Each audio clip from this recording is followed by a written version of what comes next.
Boa noite a todos, que todos sejam muito bem-vindos à nossa associação, à nossa casa, que os recebe com muito carinho e que todos nós já tenhamos a plena certeza de que ao adentrarmos por aquela porta, cada um de nós já está também sendo recebido pela equipe espiritual aqui da nossa casa. Esses irmãos abnegados que, com certeza, já sabendo da necessidade emocional, física, espiritual de cada um de nós, já se encarrega nesse momento de oferecer a cada um de acordo com o seu merecimento, de acordo com a sua necessidade. Então, que coisa boa, né? Que coisa boa saber que ao passarmos por ali, já de alguma maneira, já estamos recebendo muito. Não é pouco, gente, é muito, de acordo com a nossa necessidade, né? Mesmo aquela necessidade que às vezes a gente nem fala, nem com a esposa, nem com o marido, nem com o filho, nem com o pai, nem com a mãe. Aquela que a gente mantém em segredo muitas vezes. E mesmo essa necessidade, Deus, que vê tudo, já vai tratando de distribuir essas bênçãos maravilhosas para todos nós que cá estamos. Então, que todos sejam muito bem-vindos. E o que eu vou pedir por primeiro é a compreensão de todos. Se por acaso, ao longo desse nosso estudo, eu der uma pigarreada ou uma tossida, né? Então, porque eu estou com um leve resfriado, então, tá? Se eu parar um pouquinho para tomar uma água, tudo dentro do script, tá, gente? Mas, enfim, então, o estudo que nós temos aí para essa noite é esse que está aqui no quadro, né? Eu vim para dar a vida e vida em abundância. Então, esse será, na verdade, o nosso tema de reflexão. Tema de reflexão, né? Falar a respeito de vida, de existência, falar de morte, né? Porque essa fala de Jesus, ela nos convida a muitas reflexões. Muitas reflexões. Então, espero que todos nós consigamos entrar nesse estudo como se fosse num filme, né? E a gente vai assim navegando de uma maneira suave para que seja satisfatório e seja útil para todos nós que saímos das nossas casas e aqui estamos. Então eu vou pedir para a Aninha para apagar a luz aqui de cima, Aninha, tá bom? Tá, muito obrigado. Então tá.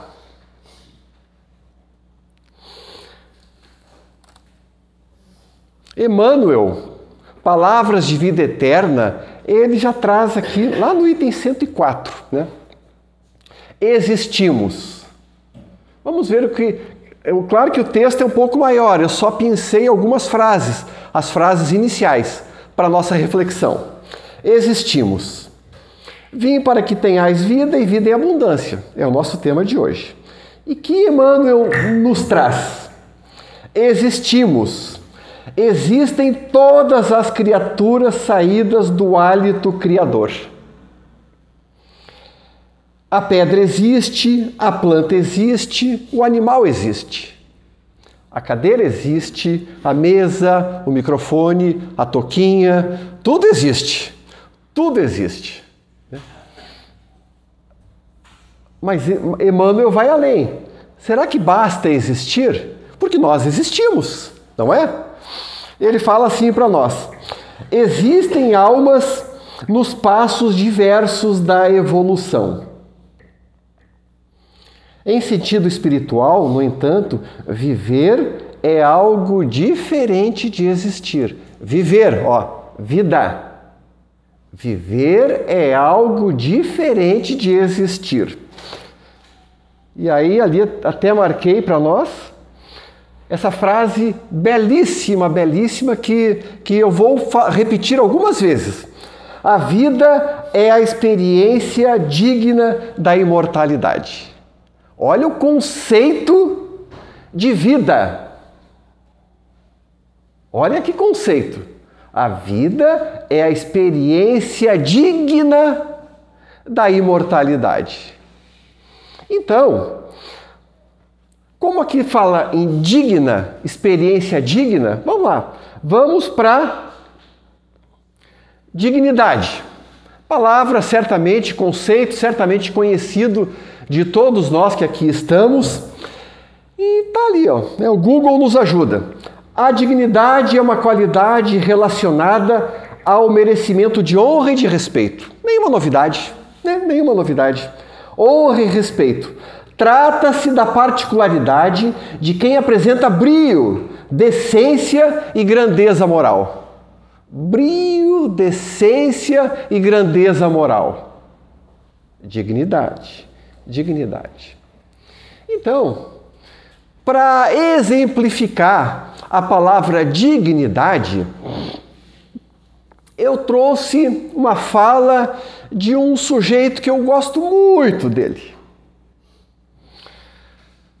Um senhor chamado Viktor Frankl. Viktor Frankl, médico judeu, e ele foi para o campo de concentração na Segunda Guerra, obviamente, né?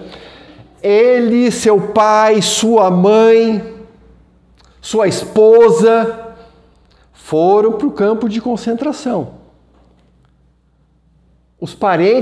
Todos os parentes do Viktor Frankl vieram a falecer no campo de concentração. Ele não. Ele não. Qual era o tempo médio de sobrevida num campo de concentração nazista? Alguém que entrava lá, né? Vinha de trem de carga, chegava num campo de concentração. Qual era o tempo médio de sobrevida? Quanto que uma pessoa sobrevivia? Em média, 10 meses. Em média, 10 meses. Pela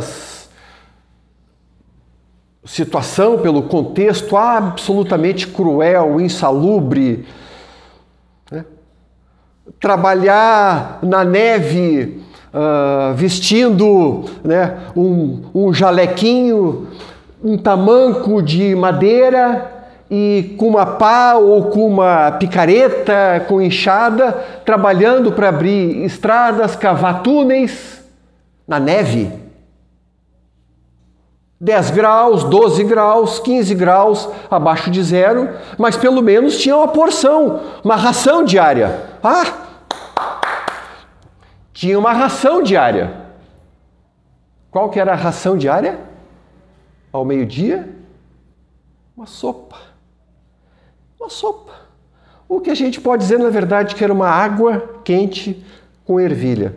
E se o cara fosse muito parceiro do cozinheiro, do taifeiro, ele ia lá no fundo e pegava uma batata. Mas tinha que ser muito parceiro do cozinheiro, porque senão era aquela água com ervilha e uma bolotinha de pão. Essa era a ração diária. Essa era a ração diária no campo de concentração. E aí Viktor Frankl, quem quiser botar no Google frases do Viktor Frankl, pelo amor de Deus, dá livros as frases dele. E ele tem livros escritos. Eu trouxe uma só. E depois eu vou falar a segunda. Tudo pode ser tirado de uma pessoa, exceto uma coisa. Tudo pode ser tirado de uma pessoa. Tudo. Absolutamente tudo. Exceto a liberdade de escolher sua atitude em qualquer circunstância da vida. Qual é a nossa atitude frente a determinada circunstância da vida? Essa liberdade ninguém tira de nós. Porque nós é que vamos escolher como que eu vou me portar frente a um sofrimento de um filho, frente a um desencarne de um ente amado, frente a uma situação de desemprego, frente a uma questão de saúde. Como que eu vou me portar diante daquela situação? Depende só de mim. Livre-arbítrio. Livre-arbítrio. Então, é uma das frases que ele trouxe. Mas a frase que eu queria trazer para a nossa reflexão, que ele fala assim, ó, lembra que nós estamos estudando dignidade? E ele fala assim para nós, frase do Viktor Frankl, que nós sejamos dignos do nosso sofrimento. Eu acho que podemos encerrar a palestra e ir todo mundo para casa. Que nós sejamos dignos do nosso sofrimento. Passar pelas atribulações, pelas dificuldades, pelos desafios da vida com dignidade.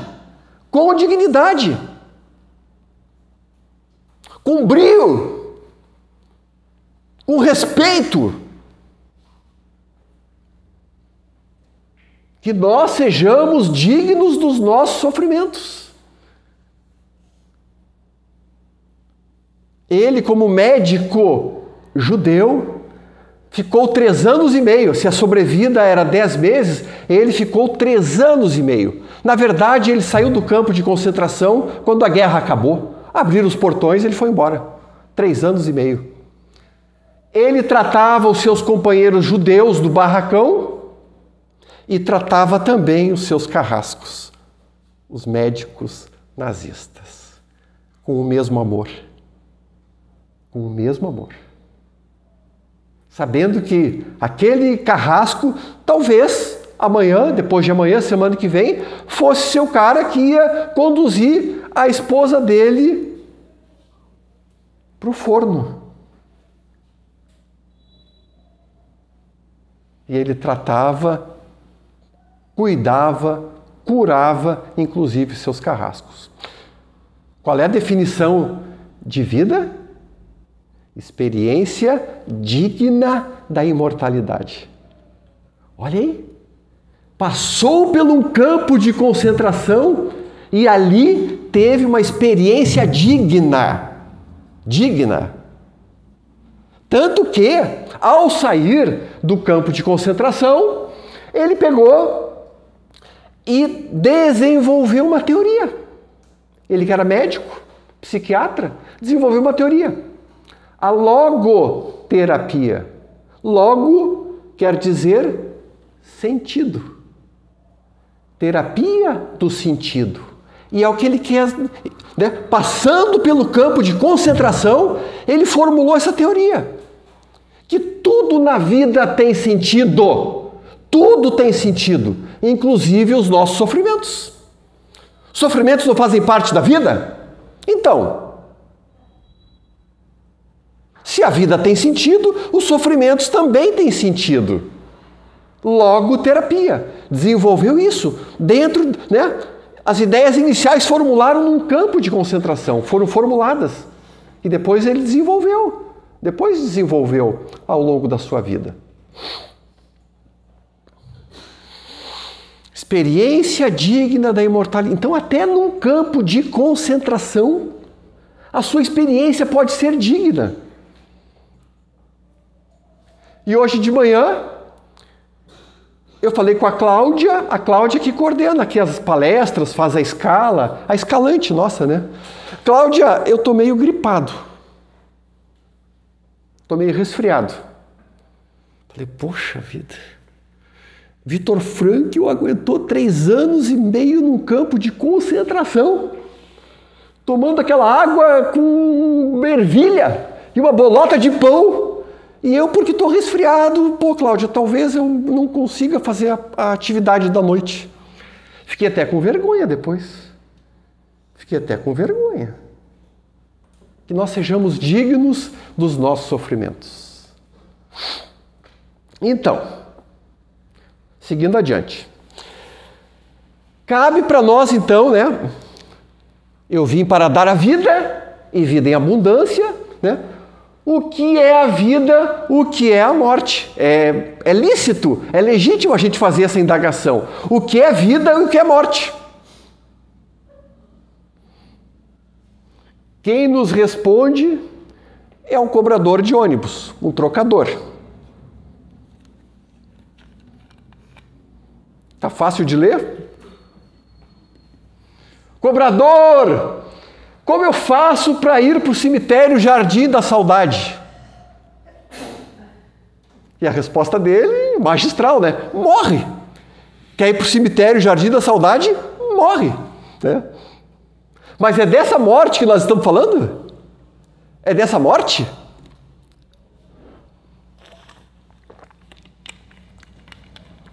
Porque todos nós, eu acho que a maioria já sabe, nós já viemos com um item de fábrica. Nós já viemos com um item de fábrica, tá? Todos nós. A imortalidade. Item de fábrica, não tem como tirar a imortalidade de todos nós.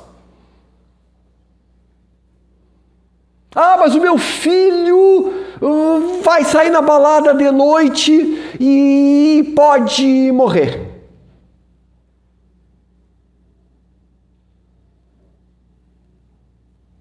Algum de nós tem certeza que ao acabar aqui nossa atividade, dar 2 passos lá na rua e vem um caminhão desgovernado, cai um F5, um assaltante cheio de coca na veia, coca no nariz? A gente não tem certeza de nada. Viver é isso, né? É navegar pela incerteza, Então, a imortalidade, né? Olha, poderíamos encerrar a palestra de novo. Somos imortais. A gente passa um tempinho assim, ó, mas é assim. Ah, meu avô viveu 105 anos, não é nada. Não é nada. 105 anos, 110, 120. Frente à imortalidade, é menos que uma areia, um grãozinho de areia na praia. É menos. Porque todos nós aqui, gente, já tivemos e vamos ter inúmeras experiências, né? Ora como homem, como mulher, como professor, como professora, como rico, como pobre, como branco, como negro, como hétero, como homo. Nós teremos tudo que é tipo de experiência. Nós temos que crescer em direção a Deus. Então a gente tem que passar por tudo que é experiência. Imortalidade, então, daí é um chipzinho, todos nós já temos a imortalidade. Então, não é disso que Jesus nos fala, porque isso aí nós já viemos. A imortalidade já é, né? Deus, nosso Pai, nos criou imortais. Então, vamos lá. O que pode ser, então, né? Vida.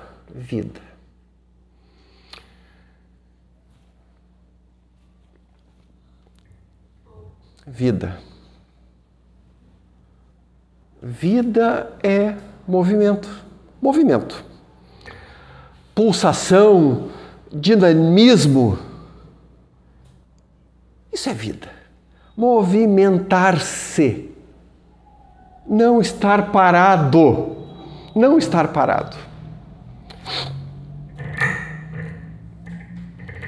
Eu lembro de um professor na faculdade, e ele falava assim para nós: o ser humano saudável é aquele que consegue transitar, consegue navegar por todas as áreas e aspectos da sua vida. É aquele ser humano que consegue falar de trabalho, de profissão, de família, de filhos, de sexo, de uma frustração que teve, consegue falar dos seus medos, dos seus receios, das suas vulnerabilidades. Fala com transita por todas as áreas com naturalidade. E o top é se conseguir fazer tudo isso com leveza, sem sentimento de culpa, sem pegar um chicote e ficar se machucando daquilo que aconteceu há 30 anos atrás, que a pessoa não se perdoa e nem perdoa os outros, carrega mágoa, ressentimento. Não, não é isso. É navegar, transitar por todas as áreas da vida, do intelecto e da emoção com naturalidade e com leveza. E com leveza. Falar com leveza, sem medo. Sem medo. Sem medo.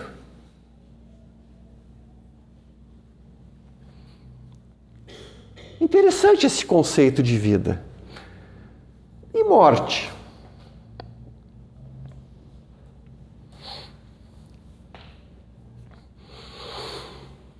Morte, exatamente o contrário. É a paralisação, é a estagnação.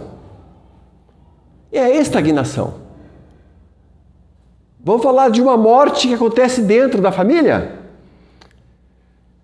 Os segredos. O que são os segredos dentro de uma família? Aquilo que todo mundo sabe que existe, mas ninguém fala. Todo mundo sabe que existe dentro daquelas 4 paredes, mas fica ali um joguinho de faz de conta. Isso eu não falo, não sei, ela também não fala, e a gente vai empurrando a vida com a barriga. Empurrando a vida com a barriga. Ó, não entre. Assunto proibido. Isso aqui ninguém fala nessa casa. Por mais que não seja às vezes tão expresso como eu estou falando aqui, ó, às vezes não. Às vezes é simplesmente um assunto que é colocado embaixo do tapete. E ninguém fala. E ninguém fala. Por medo, por receio. A gente consegue entender que há uma morte naquela família? Não tem trânsito, não tem movimento naquele assunto? É melhor jogar para baixo do tapete? É melhor esconder? É melhor fazer um joguinho de faz de conta? É morte. Tem gente suspirando. Tem gente suspirando. Porque acontece em todas as famílias.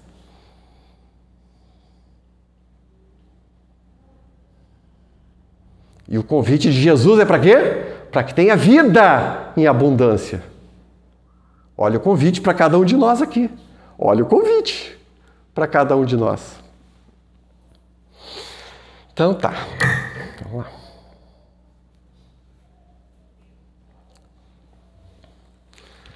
Trechinho do Evangelho, que eu vou convidar a todos para que leiam quando chegarem em casa. São 4 ou 5 parágrafos, muito curtinho. O Evangelho, quem não tiver, tem em PDF na internet, gratuito. Né? Capítulo 5, Bem-aventurados os aflitos. Item 12. Item 12, motivos de resignação. Capítulo 5 do Evangelho, item 12, motivos de resignação.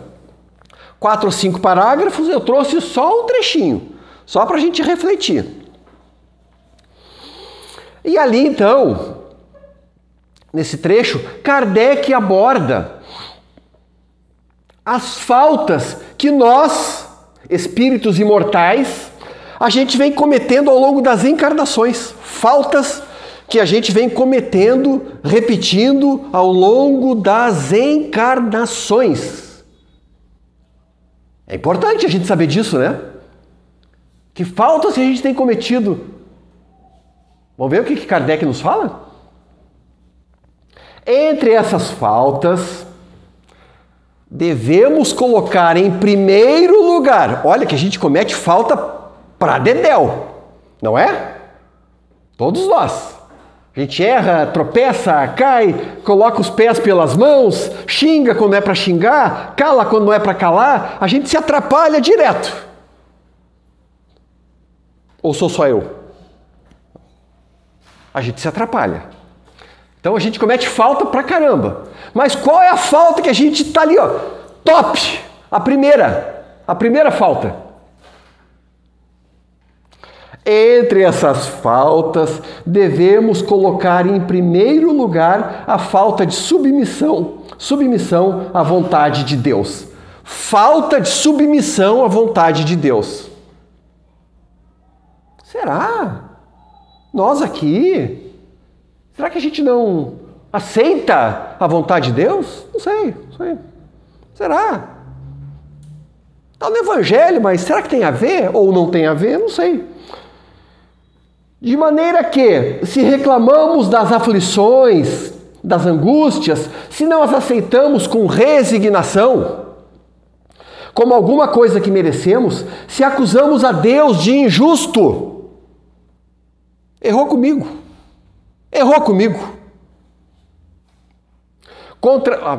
Então, se nós acusamos Deus de injusto,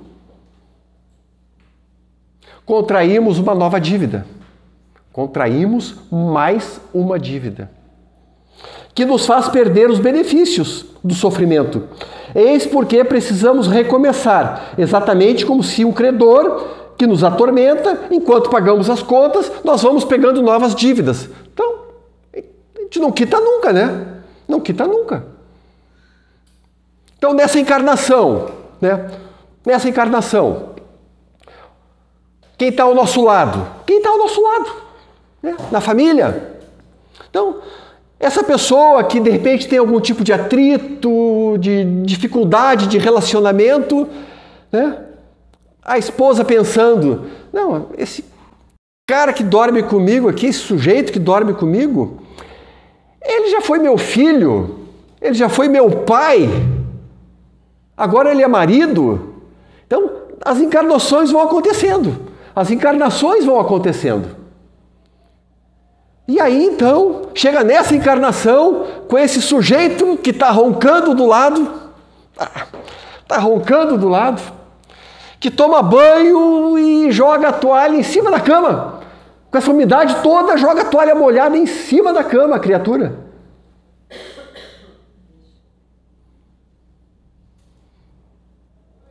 E aí? A gente se rebela ou não se rebela? Porque cada vez que o marido discute com a esposa, você sabia que ele não está discutindo com a esposa?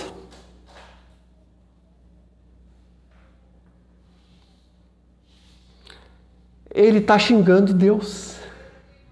Porque como Deus pôde permitir que essa esposa, que essa bruaca, que essa jararaca, que esse Zé Mané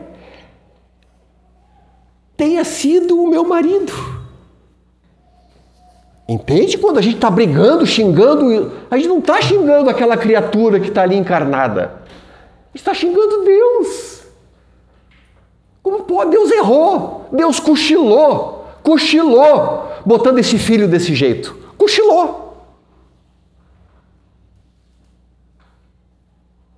Quando está no trânsito, passa alguém, dá uma cortada e fica xingando, desgraçado, não sei o que mais, apressado, vou te pegar. Tu não está brigando com aquele motorista, está brigando com Deus. Como pode Deus permitir que tu, eu, uma alma tão bondosa, fosse encarnar num planeta Terra em que o trânsito é confuso? Deus errou! Um cara me deu uma cortada, me deu uma fechada. Deus errou. Injusto. Está sendo injusto. Aparece uma doença. Não aceito, não quero. Pô, meu fígado funcionava tão bem. Funcionava, agora não está funcionando. Onde se viu? Antes você podia sair, comer qualquer coisa, tranquilo. Agora não pode. Agora não pode. E a pessoa vai se revoltando contra o seu corpo. Ah, mas eu queria ter o cabelo liso. Eu queria ter o cabelo liso. E vem esse cabelo mais enroladinho. Eu queria ter a pele mais clara. E tem a pele desse jeito. Eu queria ter a pele mais escura. Essas orelhas de abano. E a criatura se põe a olhar no espelho e só reclama do corpo. Só reclama do corpo. Mesmo que não fale para ninguém. Mas no íntimo está reclamando. Reclamar o que é? Deus errou. Como pode Deus me dar esse corpo, essa família, esse trânsito, essa doença? Como pode? Como pode? Entendemos por que é a falta que a gente mais repete ao longo das encarnações? Entendemos? Que é a rebeldia. A rebeldia é não aceitar o cardápio que a vida nos oferece. É não aceitar. É se rebelar contra esse cardápio. Está errado. E tem pessoas com 40, 50, 60 anos reclamando do cardápio ainda. Não está bom. Eu queria mais.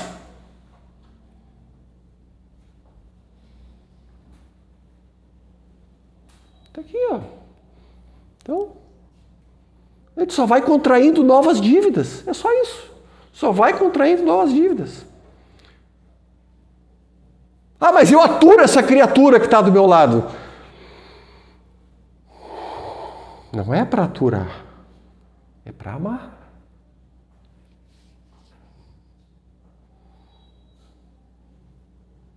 Olha o desafio para todos nós. Amar aquela criatura, amar o trânsito, amar os governantes.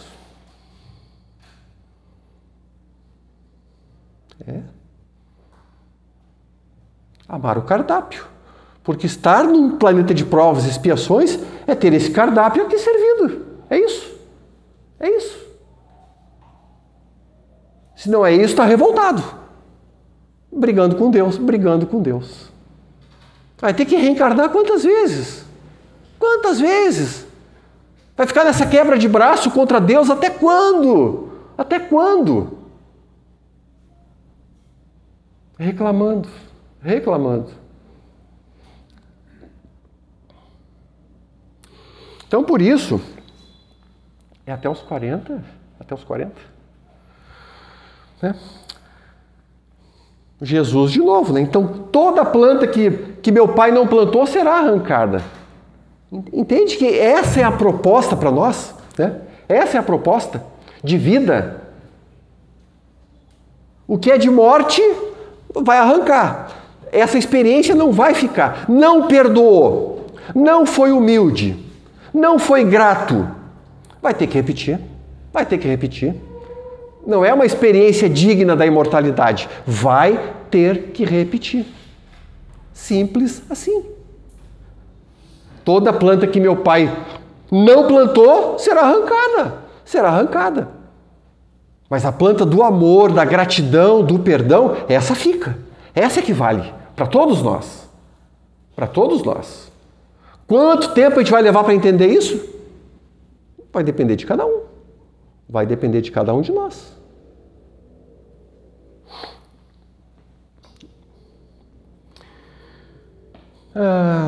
Temos 10 minutinhos, temos.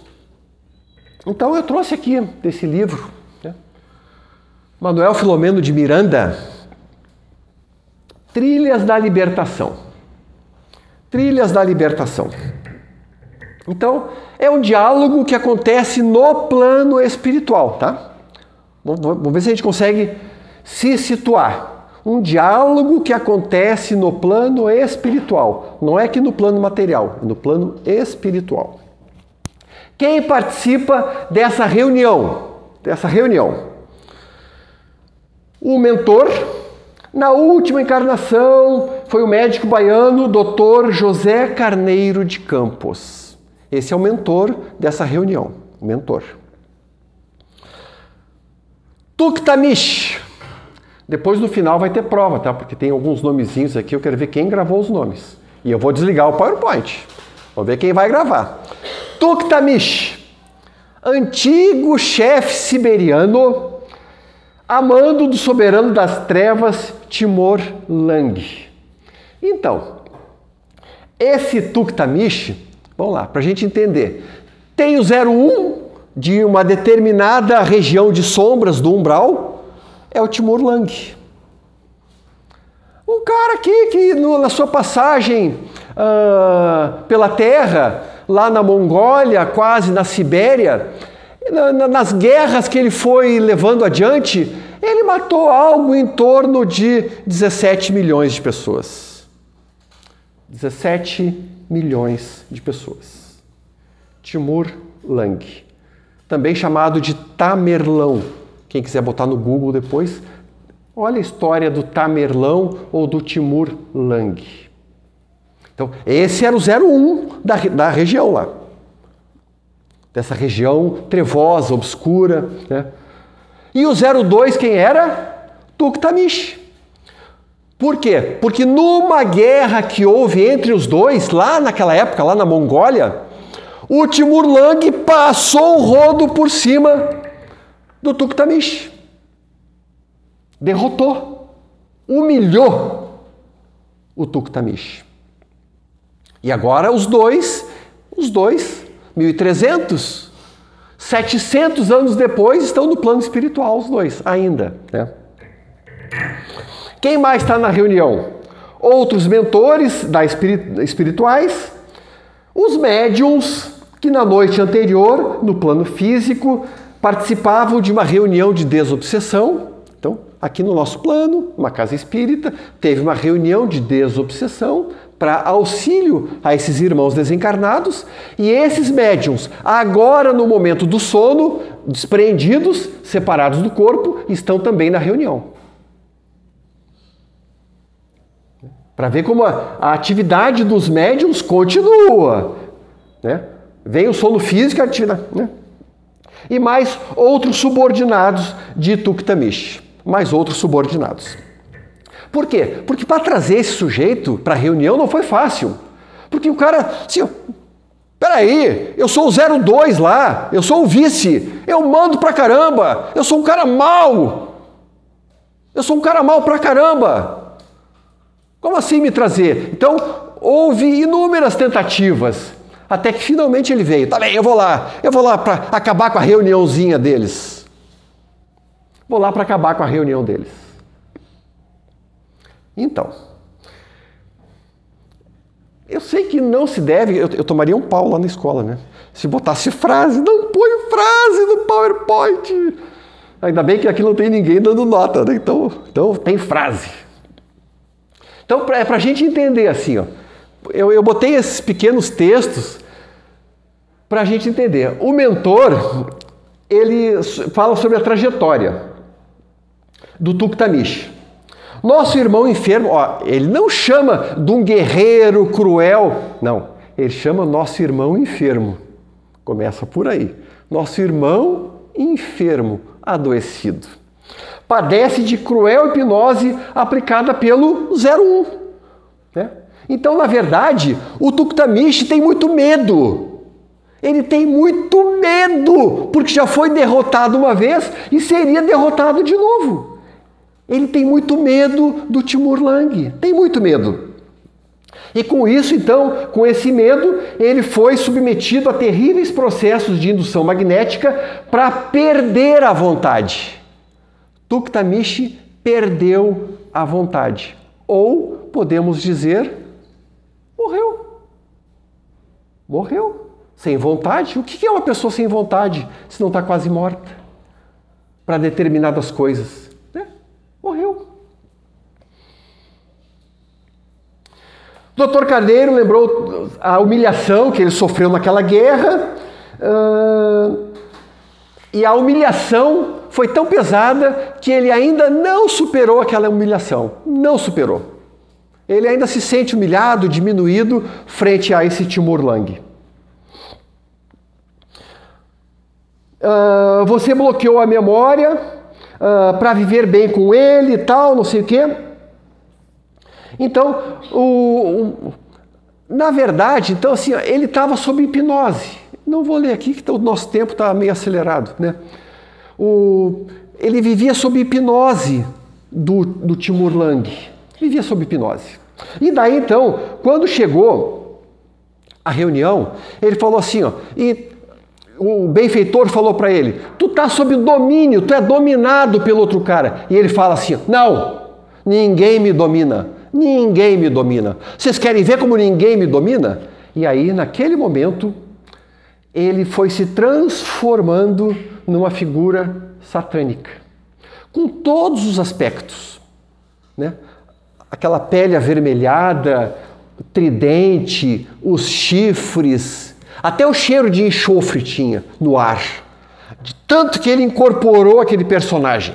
Viu só como ninguém me domina? Como ninguém me domina? E aí o benfeitor falou, meu irmão, essa tua fantasia não assusta ninguém. Não assusta ninguém. Tu é muito mais do que isso. Essa tua fantasia assusta criancinhas. Ou aqueles povos bárbaros de 200, 300, 400 anos atrás. Agora já não assusta mais ninguém. E o benfeitor começou então, né, foi falando com ele e começou a aplicar passes longitudinais, de cima a baixo. Foi aplicando passes e falando para ele, Tuktamish, tu é gente. Aplicava passe, Tuktamish, tu é gente. Tuktamish, tu é gente. E das mãos do benfeitor saíam pétalas de luz e foram envolvendo o Tuktamish, até que de repente aquela alegoria, aquela fantasia começou a desabar. A cauda caiu num canto, o tridente caiu no outro canto e foi ficando o que aquele sujeito era na sua essência. O que ficou? Ficou um corpo estendido no chão, seminu, coberto de feridas, da cabeça aos pés. Da cabeça aos pés. Saiu aquela indumentária, aquela fantasia, e ele falou assim, meu irmão, agora tu já pode ir para Jesus. Ele falou, não, mas eu nem conheço Jesus. Eu não conheço Jesus. Ele falou, não, tu já conhece, só não te lembra. Tu ficou tanto tempo perdido nessas ilusões que tu apenas esqueceu de Jesus. Apenas esqueceu de Jesus. E aí então, a última palavra que Tuktamish, já caído no chão, todo alquebrado, seminu, feridento, a única palavra que ele fala é Jesus. E adormece. Então eu trouxe essa história para nós, já encaminhando o nosso finalzinho, para nós vermos assim, ó, o quanto que, claro que foi uma figura forte que eu trouxe, uma figura forte, mas o quanto que esse sujeito andava morto pela vida.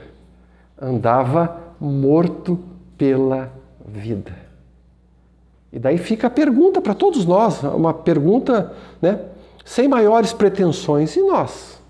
Será que nós estamos vivos na vida ou nós também andamos mortos, esquecidos de Jesus e tudo aquilo que ele veio ensinar?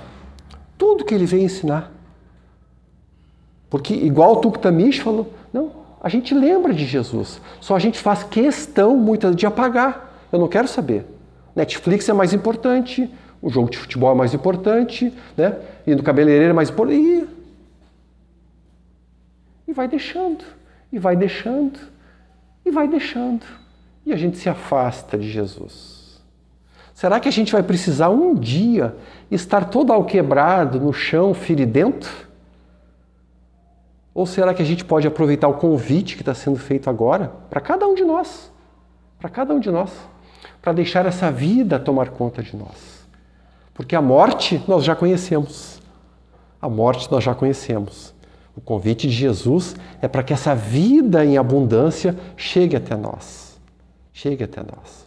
Porque nós, com certeza, se estamos sofridos, adoecidos, já estamos alquebrados, já estamos também cansados dessa vida.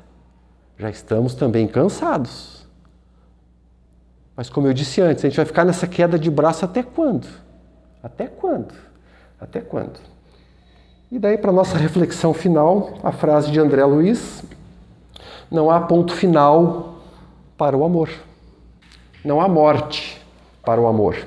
Amor é vida e vida é eternidade. Então, que fique aí para a nossa reflexão. Muito obrigado. Uma boa noite para todos.